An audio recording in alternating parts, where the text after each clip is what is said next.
Hi guys, and welcome to Trucking Along with Kearsey. That's me, your positive voice in trucking. Now I want to say thank you to all of you veterans out there. And we really need to take Memorial Day today to reflect on all those great people that sacrificed so much and their families that made sacrifices so that we all get the ability to be free and be able to speak our mind. We have so much in this country to be grateful for. And sometimes in times of crisis, we forget that. And people want to sit here and criticize this person or that person or this organization or this political party or whatever. And forget that. Everything in this country, even with what's going on, we have so much. And that's proven when you sit down at your dinner table and you look around your kids and see how many cell phones are at your table. How many cars are parked in your driveway? How many electronic devices do you have? Because I'm looking at a camera, a microphone, and lights, and laptop, and hotspot, and a pad, and a phone, and we all have so much. And we need to stop and be appreciative for it. And we need to stop and realize that there are a lot of people who are both living and deceased that have given us so much. So just take a moment today and reflect on, the sacrifices and sadly the deaths that people have, given so that we can have the lifestyle that we live today. The lifestyle that most people still sit and complain about, even though you look around the world and we have so much more. Be thankful, guys. So let's get on with the show. It's about that time of year when new drivers, people who are prospective drivers, people who are considering going to CDL school start wondering, should I train during the summer or should I train in the winter? There's different schools of thought on this, so we're going to talk about this when we come back.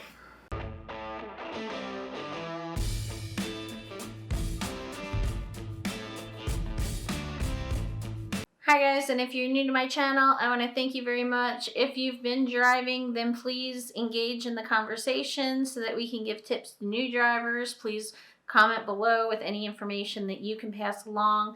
If you're considering going into CDL school, then stick around. I got some stuff up on my playlist that will probably help you, and there's even a couple funny videos in there too. So first, before I get started, I want to say thank you to Trucking with Country Time.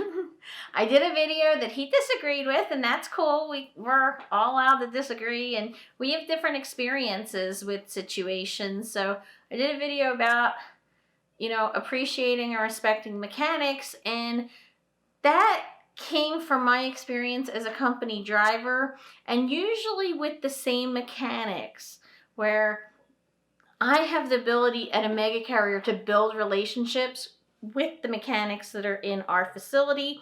Our mechanics are usually held accountable for situations and problems, and they also get a continuation of training as they go along. So it's a completely different situation when you are an owner-operator. Of course, you're a paying customer and you have the right to demand excellent service and for them to get it right. However, he did kind of prove my point though. My point was, show common courtesy and decency and treat others with respect, and it'll go a lot further for you. And he did so by making a video that pointed out that he has a totally different opinion and experience, but he even said #NotAttackingKearsey, which was cool, woohoo, which was really cool, and I appreciate that very much. But like I said, it should be pointed out that even he in his videos say that there are some awesome mechanics out there across the country, whether they be at terminals or they be at facilities like TAs and truck stops.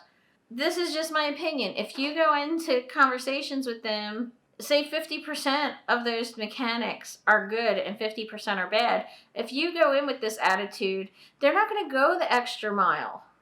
Like, yes, you're paying them to do a job, and yes, they should do the job that they're paid to do, but that good mechanic is going to go the extra mile for people. So if you go in there and you have an attitude, he's not going to bother doing that. At least I wouldn't.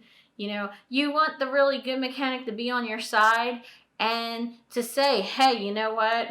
This job that I'm doing is $1,000, but this other situation over here might be causing it. And if you fix this, or you don't need to fix this right away, it's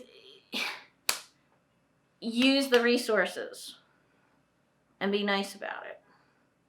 It's basically what it comes down to. Expect and demand excellence in their job, but there's ways to do things respectfully. That's all I was trying to say. Anyway, today's topic is, do you want to start your CDL school and training in the summer or in the winter? And we get this question a lot on truckingtruth.com, and everybody's going to have a different opinion. So you have to decide what's best for you. You also have to understand that CDL school is not training, it's schooling, which means it's only going to teach you enough to get you past the test. You're going to then have to go to a company that is actually going to train you to be a truck driver, meaning the hours of service rules and, you know, weights and sliding tandems and fueling and doing paperwork and dealing with customers and so much more. And driving in fog and mountains and ice and snow and all kinds of crazy places you've never been to before. It's all encompassed in the actual training portion, which means that you are not a trucker just because you got that CDL. Newsflash, people, sorry. A lot of people think, oh, well, we're on the same level as soon as you get the CDL, and we're not. We're just not. So, it's important for you to understand your own abilities and your own experience thus far. Here's an example. One of my past students, he's from Mississippi. Hi, Michael. He's from Mississippi. So he didn't drive in snow. And then when he came through schooling, guess what happened? His instructor says to him, hey, you're going to have to go through Wyoming. And, oh, it's terrible. I won't go there. Ew.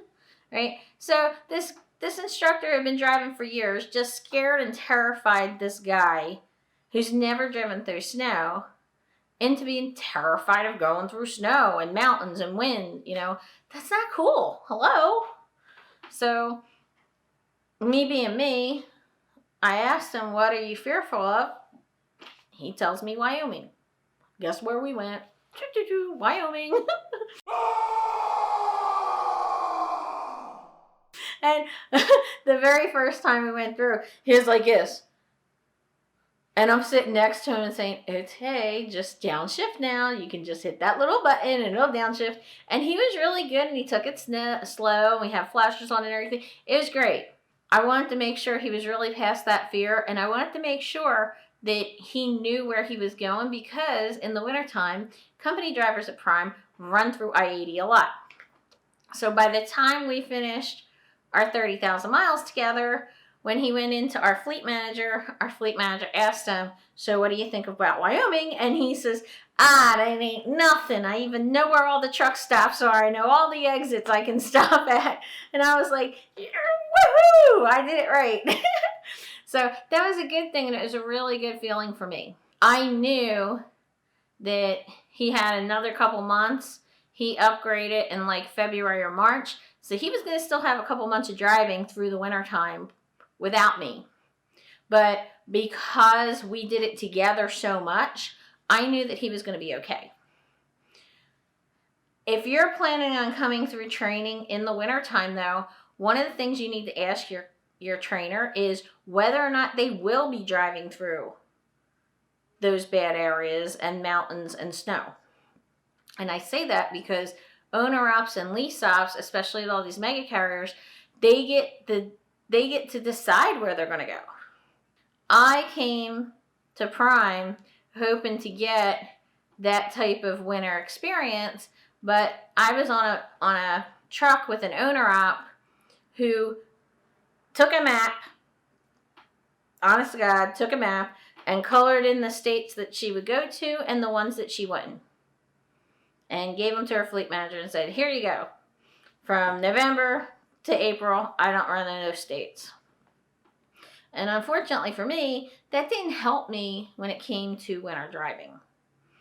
So in the whole time I was on the truck with training, I think I drove through snow twice.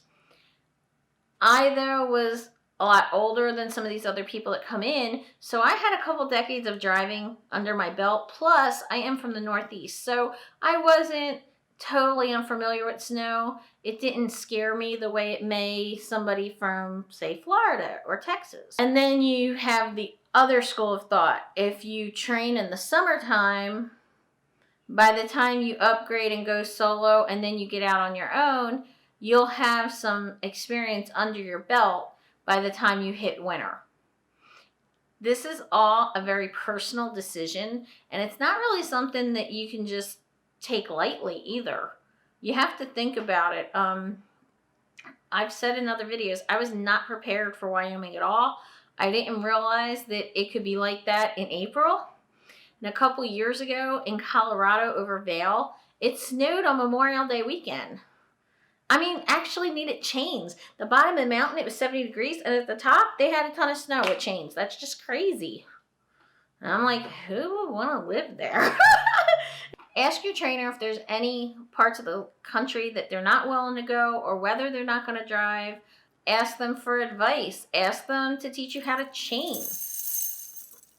I know people keep asking me to chain, and I'm not going to do it. Sorry, guys. I'm not going to do it. No. But I do drop off all of my students at Salt Lake City Terminal because they have a chain training class there. So I get extra sleep and they get to go to a class and learn how to chain up. And if you're a parent, something to consider too is your kids are going to be out of school for the summer. If you're going to be leaving them for long periods of time, weeks or maybe, a month at a time out on the road, you want to make sure you spend as much time as you can with your kids when they're home from school. Now, with everything that's going on right now, do we know when that's going to be? No, but under normal circumstances, it might be something that you want to consider. Also, something to consider is trainer availability. I know people that wind up coming in the wintertime just before Christmas, and then they're shocked that they don't have trainers. Guess why they don't have trainers? Because they all went home for the holidays. Shocker. Yes, even company drivers get to go home for the holidays. So, that's something else that you want to think about. And ask your trainer, when you take home time, where are you taking your home time and are you getting paid? Because you don't want your trainer just dropping you off someplace and saying, all right, I'm going on home time and I'll be back. And then you're stuck at some hotel somewhere and you're miserable because you could have been home instead of some hotel in the middle of nowhere. And worse yet, because you're in a hotel, maybe you're not getting paid. So these types of questions are really, really important for you to ask in the beginning. Don't be surprised. Don't allow yourself to be surprised. Take these things into consideration. Just think about this stuff. I want to say thanks so much, guys. We're at like 1,555 subscribers, something like that. Woohoo! And remember, all of my proceeds from the channel are going to be donated from now to the end of the year. So any kind of ad revenue or the Cash App or PayPal or even if you buy from my Amazon links down below, doesn't matter what you buy, as long as you use those links, then I get a commission and they will be donated.